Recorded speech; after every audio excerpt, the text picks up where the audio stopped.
Духовное училище при Сухумском кафедральном соборе открывается уже в третий раз. В первом потоке обучались 14 человек, во втором – 11. И вот в этом году в училище поступили 27 человек. Стоит отметить, что здесь будут обучаться исключительно мужчины. Глава Абхазской православной церкви иерей Виссарион Аплия отметил важность открытия духовного училища. Я надеюсь, набор сегодняшний, который будет здесь, в этом кафедральном соборе, они будут такими строгими, справедливыми, честными. И вот после 2 лет вы будете ходить по всей нашей стране, кому-то в дом, кому-то в организацию. Но надо объяснять, это катехизаторская школа. Что такое катехизаторская школа? Это люди, где учатся крещению. Но чтобы научиться самому и чтобы потом других учить, вам необходимо очень серьезно к этому отнестись, с премудростью. В духовном училище обучают 2 года. Занятия будут проходить 3 раза в неделю. Воспитанники будут изучать богословские предметы, такие как сравнительное и нравственное богословие, история Абхазской Русской Вселенской Церкви, Ветхий Завет, Новый Завет. Также здесь будут преподавать абхазский, русский, английский языки. Училище подготавливает молодых людей к поступлению в Московскую и Санкт-Петербургскую духовные семинарии.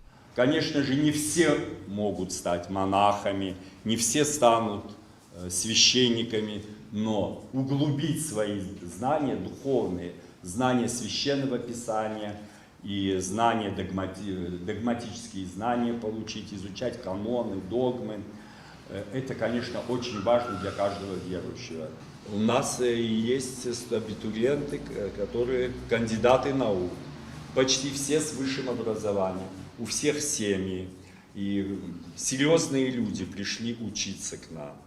И мы бы, конечно же, имеем надежды, отец Виссарион, с вашего благословения, чтобы мы могли бы получить аккредитацию и лицензию, чтобы наше духовное училище имело какие-то и законодательные основы.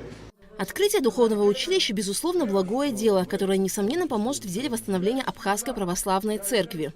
Я помню, когда отец Виссарион, первым из абхазских священнослужителей, выстраивал будущее Абхазской православной церкви. Мы с ним вместе обсуждали, мечтали, когда будет 1 священник, потом 2, 10, откроется 1 храм, 2.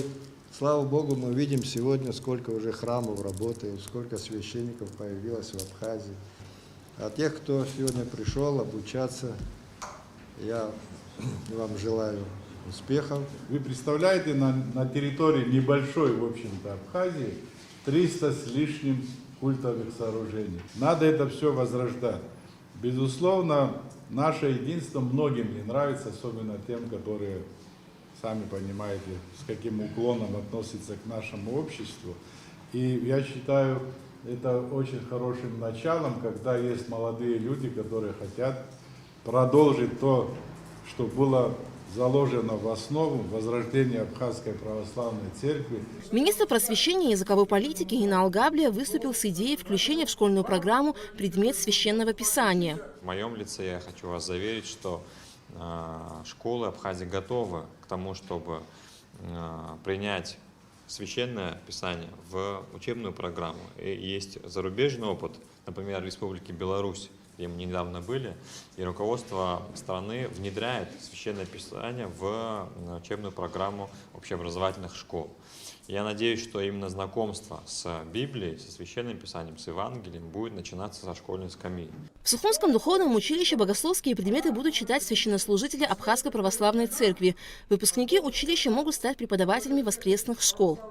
Алексей Баструков, Абхазское телевидение.